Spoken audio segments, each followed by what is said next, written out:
حضرت علی فرماتے ہیں زیر سایہ ہم ان کے رہتے ہیں جن کا سایہ نظر نہیں آتا، جھولیاں سب کی بھری جاتی ہیں، جھولیاں سب کی بھری جاتی ہیں، دینے والا نظر نہیں آتا، دینے والا نظر نہیں آتا۔ ہاں صاحبو، حضرت عثمان غنی کے دروازے پر میرے پیارے اتنے امیر کہ لوگ دروازے پر بھیڑ لگا کر کے رہتے کہ جب خیرات بٹے گی تو ہم بھی لوٹیں گے۔ ہاں صاحبو، وہ عثمان غنی ایک مرتبہ حضور کی بارگاہ میں حاضر ہوئے، جانثار موجود ہیں، سارے کے سارے صحابہ موجود ہیں، انجمن لگا ہوا، سارے کے سارے بیٹھے ہوئے ہیں۔ حضرت عثمان غنی آنے کے بعد بڑے ادب کے ساتھ ہاتھ باندھ کر کے کھڑے ہو گئے، عرض کرنے لگے یا رسول اللہ، دل میں خواہش تمنا لے کر کے آیا ہوں، اگر آپ کہیں تو میں اس خواہش کو، اس تمنا کو پیش کروں۔ حضرت عثمان غنی نے جب اتنا بولا تو حضور مسکرائے اور کہا عثمان بتاؤ ایسی کون سی تمنا ہے؟ کہا یا رسول اللہ، عرض کرتے ہیں یا رسول اللہ مصطفیٰ جان رحمت، میں چاہتا ہوں آپ کی اور آپ کے جانثاروں کی سب کی دعوت کروں۔ کیا کہا؟ یا رسول اللہ میں چاہتا ہوں کہ آپ کی اور آپ کے جانثاروں کی سب کی دعوت کروں۔ اتنا کہنا تھا۔ اتنا کہنے کے بعد مصطفیٰ جان رحمت مسکرائے، کہا حضرت علی کی بھی؟ کہا ہاں۔ کہا عمر فاروق اعظم کی بھی؟ کہا ہاں۔ کہا یا رسول اللہ سب کی دعوت ہے؟ کہا کب ہے؟ کہا یا رسول اللہ فلاں دن ہے۔ آقا نے فرمایا جب دن قریب آئے آپ بلانے کے لیے آ جانا، ہم سب چلیں گے آپ کے ساتھ۔ یا رسول اللہ دن قریب آ گیا ہے، آج دعوت ہے۔ یا رسول اللہ چلیے۔ عثمان غنی دروازے پر پہنچے، کہتے ہیں یا رسول اللہ دن قریب آ گیا، آج دعوت ہے، چلیے۔ سارے صحابہ پیچھے پیچھے، آقا آگے آگے۔ حضرت علی بھی اس دعوت میں شامل ہے، حضرت علی بھی دعوت میں شامل ہیں، مگر عثمان غنی آقا کے پیچھے پیچھے چل رہے ہیں۔ جیسے آقا قدم بڑھاتے عثمان غنی فوراً نوٹ کر لیتے، 1 2 3 4 5 گن رہے تھے قدموں کو۔ جب آقا عثمان غنی کے گھر پہنچ گئے تو آقا نے فرمایا عثمان ابھی یہ بات ہمیں سمجھ نہیں آئی ہے کہ آپ نے ہمارے قدموں کو کیوں گنا ہے؟ آپ نے دعوت کی، ہم آپ کے گھر آئے، مگر یا عثمان یہ بات سمجھ میں نہیں آئی، آپ نے ہمارے قدموں کو کیوں گنا؟ عثمان غنی عرض کرتے ہیں یا رسول اللہ اجازت ہو تو میں عرض کروں۔ کہا ٹھیک ہے بتاؤ کیا بات ہے؟ عثمان غنی عرض کرتے ہیں یا رسول اللہ جتنے قدم آپ کے مسجد نبوی سے اور میرے گھر تک پڑے ہیں، جتنے قدم پڑے ہیں، میں ایک ایک قدم کے بدلے ایک ایک غلام کو آزاد کر دوں گا۔ کیا کہا؟ جتنے قدم مسجد نبوی سے میرے گھر تک پڑے ہیں، میں ہر قدم کے بدلے ایک ایک غلام کو آزاد کر دوں گا۔ اتنا کہنا تھا۔ آقا مسکرائے، سارے صحابہ تھے مگر حضرت علی جو مسکرا رہے تھے، پھر دل میں تمنا ان کے بھی جاگی۔ عثمان غنی کی جب دعوت کو دیکھا تو سب تعریف کر رہے تھے، عثمان آپ کے یہاں دعوت ایسی کھائی ہے کہ مزہ آ گیا، الحمدللہ اللہ کا کرم ہے، بہت اچھی دعوت رہی۔ سب نے دعوت کی، سب نے دعوت کی تعریف کی۔ جب حضرت علی دروازے پر پہنچے، اپنے گھر پہنچے، دروازے کو کھٹکھٹایا، اندر سے آواز آتی ہے من قلب قول ہے۔ حضرت علی کہتے ہیں فاطمہ تمہارا شوہر علی آیا ہے۔ حضرت علی آئے، جیسے ہی دروازے کو فاطمہ نے کھولا، حضرت علی کے چہرے کو دیکھا تو پریشان ہو گئی، کہنے لگی اے شوہر نامدار علی، اس سے پہلے تم دروازے پر گھر میں داخل ہوتے تو میں تمہارے چہرے کو دیکھتی، تمہارا چہرہ روشنی سے جگمگایا کرتا تھا، کوئی تمہاری پیشانی پر سکن کے بادل نہ ہوا کرتے تھے، مگر آج کیا بات ہے تمہاری پیشانی پر آثار میں پریشانی کے آثار نمودار ہو رہے ہیں؟ آج گردش میں ہو، آج پریشانی میں ہو، کیا معاملہ ہے؟ چہرہ زرد ہے، کوئی بات ہو گئی ہے کیا؟ کسی نے کچھ کہا؟ کیا بات ہو گئی ہے؟ میرا دل بیٹھا جا رہا ہے، میں شوہر بتائیں کیا بات ہے؟ حضرت علی نے کہا فاطمہ آج عثمان کے گھر دعوت تھی، آقا بھی گئے تھے، میں بھی گیا تھا۔ حضرت عثمان غنی نے آقا کی دعوت کی اور یا رسول اللہ صلی اللہ تعالیٰ علیہ وسلم نے کھایا تو تعریف بھی کی۔ فاطمہ میرے دل میں بھی خواہش ہے کہ میں بھی آقا کی ایسی دعوت کرتا۔ اور جب دعوت کھا کر کے فارغ ہو گئے تو آقا نے پوچھا ہے عثمان میرے قدموں کو کیوں گنا؟ تو عثمان نے کہا جتنے مسجد نبوی سے میرے گھر تک پڑے ہیں یا رسول اللہ ایک ایک قدم کے بدلے ایک ایک غلام کو آزاد کر دوں گا، ایک ایک غلام کو آزاد کر دوں گا۔ فاطمہ میرے دل میں بھی خواہش ہے کہ آقا کی میں بھی دعوت کروں، میرے دل میں بھی تمنا ہے میں بھی آقا کی دعوت کروں، مگر فاطمہ کیسے کروں؟ میں تو مالی حالت سے بڑا کمزور ہوں، جب سے تم میرے گھر میں آئی ہو تب سے لے کر کے اب تک میں ٹھیک سے تمہیں کھانا تک نہیں کھلا پاتا۔ حسنین قریبین بھی بھوکے سو جاتے ہیں، کئی دن کا فاقہ ہوتا ہے۔ ہمارے گھر میں اگر اناج نکالا جائے تو ٹھیک سے 2 یا 3 لوگوں کا نہیں ہوتا، مگر آقا کی دعوت کیسے کریں؟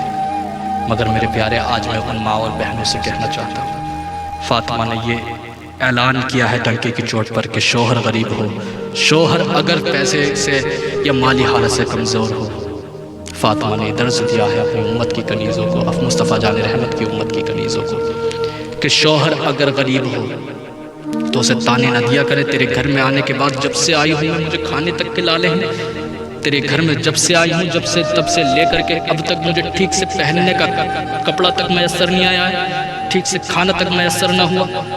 آقا فرماتے ہیں جو عورت اپنے شوہر کے اوپر اس طرح کی فرمائش رکھے اور جو اس کی مالی حالت سے زیادہ کم ہو، وہ تمہاری خواہش کو پورا نہ کر سکے اور تم اس ڈیمانڈ کو کرو، تو اللہ کے فرشتے اس عورت پر لعنت بھیجتے ہیں۔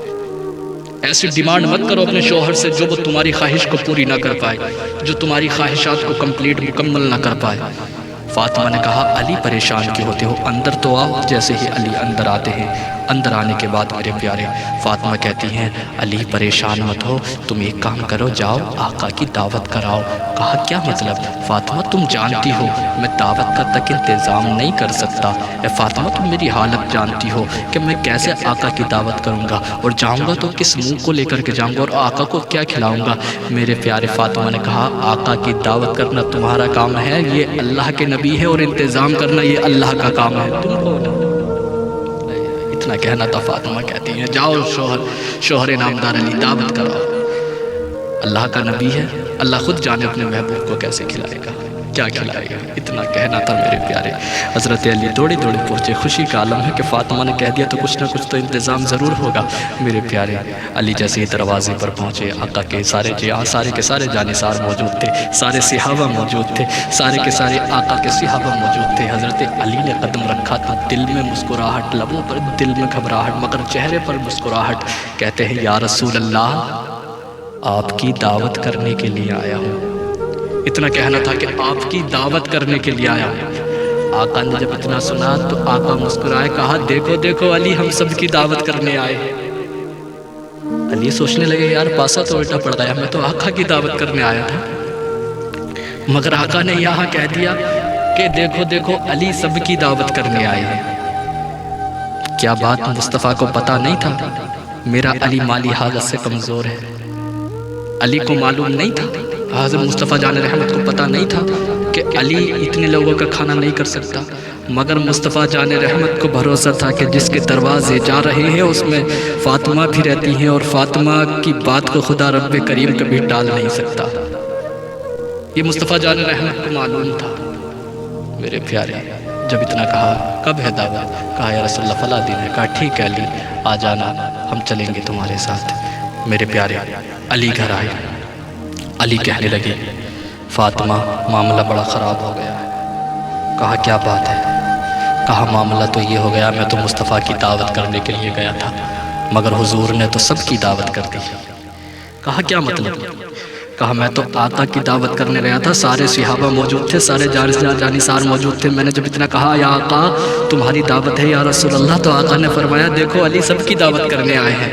فاطمہ مسکرائیں کہنے لگی ہمارا کام مصطفیٰ کی دعوت کرنا تھا، اب آقا جانے اپنے صحابہ کو کیسے کھلائیں گے۔ یہ ہوتا ہے ایمان کا تقاضا۔ یار مصطفیٰ جان رحمت سے کون کہتا ہے شرک ہے، کون کہتا ہے؟ حضرت علی خود کہتے ہیں، حضرت علی فرماتے ہیں زیر سایہ ہم ان کے رہتے ہیں جن کا سایہ نظر نہیں آتا، زیر سایہ ہم ان کے رہتے ہیں جن کا سایہ نظر نہیں آتا، جھولیاں سب کی بھری جاتی ہیں دینے والا نظر نہیں آتا، دینے والا نظر نہیں آتا۔ علی جب اتنا کہا علی نے تو میرے پیارے فاطمہ نے کہا ٹھیک ہے دن کا انتظام، دعوت کا انتظام کرتے ہیں، تم آقا کو بلا لاؤ۔ آقا کو بلانے کے لیے پہنچے حضرت علی، دروازے پر پہنچے، آقا چلے، دعوت کا ٹائم ہو گیا ہے۔ قریب آ گیا دل۔ میرے پیارے اتنا کہنا تھا، اتنا کہنے کے بعد مصطفیٰ جان رحمت نکلے۔ ادھر فاطمہ نے مصلی کو بچھایا، اور مصلی کو بچھانے کے بعد اللہ کی بارگاہ میں عرض کرنے لگی، یا خدا اے رب کریم، تیرے محبوب کی بیٹی نے، تیرے مصطفیٰ کی بیٹی نے آج تک تجھ سے کچھ مانگا نہیں ہے۔ فاطمہ نے آج تک اتنی عبادتیں کی ہیں، کبھی کوئی صلہ نہیں مانگا، آج تک اس کا کوئی میں نے تجھ سے صلہ نہیں مانگا ہے۔ یا خدا رب کریم، یہاں پر مصطفیٰ جان رحمت کی میں نے دعوت کر دی ہے، مصطفیٰ جان رحمت آئیں گے میرے گھر پر اور کھانے کا انتظام نہ ہوگا تو مصطفیٰ کا مذاق فاطمہ کا مذاق بنے گا، اور جب فاطمہ کا مذاق بنے گا تو تیرے محبوب کا مذاق بنے گا، اور جب تیرے محبوب کا مذاق بنے گا تو یا خدا تیرا مذاق بنے گا، جب تیرا مذاق بنے گا تو مذہب اسلام کا مذاق بنے گا۔ یا خدا رب کریم، میں تجھ سے کچھ نہیں مانگتی، دولت شہرت عزت و وقار کچھ نہیں مانگتی، مگر یا رب کریم آج تیرا محبوب میرے گھر پر مہمان بن کے آ رہا ہے، آج تیرا محبوب میرے گھر پر مہمان بن کے آ رہا ہے، خدا رب کریم کھانے کا انتظام کر دے۔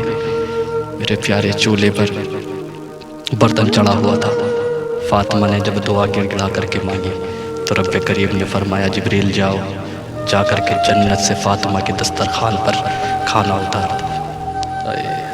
فاطمہ کے دسترخوان پر جنت سے کھانا اتار دو۔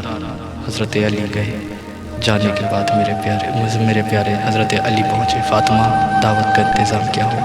کہانیاں میں دیکھو میرے پیارے، جب دیکھا تو میرے پیارے بڑی اچھی خوشبو کھانے کی آ رہی تھی، ایسا کھانا آج تک کبھی حضرت علی نے دیکھا ہی نہیں تھا۔ حضرت علی کہتے ہیں، فاطمہ یہ کہاں سے آیا؟ کہا یہ خدا رب کریم نے بھیجا ہے۔ اتنا کہنا تھا، دسترخوان بچھایا میرے پیارے، کھانے کو کھلایا، کہنا تھا۔ اتنا کہنے کے بعد میرے پیارے سارے صحابہ عرض کرنے لگے، یا رسول اللہ، ہم نے عثمان غنی کے گھر بھی دعوت کھائی ہے، کئی لوگوں کے گھر دعوت کھائی ہے، مگر یا رسول اللہ آج تک اتنا اچھا اور لذیذ کھانا میں نے کہیں نہیں کھایا، ہم نے اتنا خوبصورت کھانا اور اتنا لذیذ اور خوشبودار کھانا آج تک کبھی نہیں کھایا۔ مصطفیٰ جان رحمت فرماتے ہیں، لوگوں اور صحابہ، تم نے آج سے پہلے جو کھانا کھایا ہوگا، میں منع نہیں کرتا نہیں کھایا، تم نے جو کھانا کھایا ہوگا وہ تم نے دنیا کا کھانا کھایا ہوگا، مگر آج جو فاطمہ کے دسترخوان پر کھانا کھا رہے ہو یہ کوئی دنیا کا کھانا نہیں ہے، بلکہ یہ جنت سے بھیجا ہوا کھانا ہے جو تم کھا رہے ہو۔ یہ فاطمہ کے جو دسترخوان پہ ہے یہ جنت کا کھانا ہے۔ میرے پیارے فاطمہ نے ایک خواہش اور کی، رب کریم میرے علی شوہر کی ایک اور خواہش تھی۔ کھانے کو کھلانے کے بعد فاطمہ پھر کہتی ہے، یا رب کریم علی کی ایک خواہش اور تھی میرے شوہر کی، وہ خواہش تھی کہ عثمان غنی نے جب دعوت کی تھی تو ایک ایک قدم کے بدلے ایک ایک غلام کو آزاد کیا تھا۔ اے خدا رب کریم، علی میرا شوہر مالی حالت سے کمزور ہے، وہ تو غلام آزاد نہیں کر سکتا۔ رب کریم نے فرمایا، جا جبریل فاطمہ کو خود میرے محبوب کو خوشخبری دے دے کہ جتنے قدم آپ کے مسجد نبوی سے اور علی کے دروازے تک پڑے ہیں، یا رسول اللہ ایک ایک قدم کے بدلے میں نے ایک ایک قدم کے بدلے ایک ہزار جہنمیوں کو جہنم سے آزاد کر دیا ہے۔ یہ علی کا معاملہ کیا ہے میرے پیارے، جس کے گھر جنت سے خود کھانا آ جائے، ذرا سوچو وہ علی کا تو معاملہ میرے پیارے یہ ہے کہ ہر وقت نفلی روزے، ہر وقت روزہ، مگر میرے پیارے کھلاؤ تو صحیح۔ مصطفیٰ جان رحمت فرماتے ہیں، انا مدینۃ العلم وعلی ابوابها، میں مدینے کا شہر ہوں تو علی اس کا دروازہ ہے۔ علی کا مقام یہ ہے۔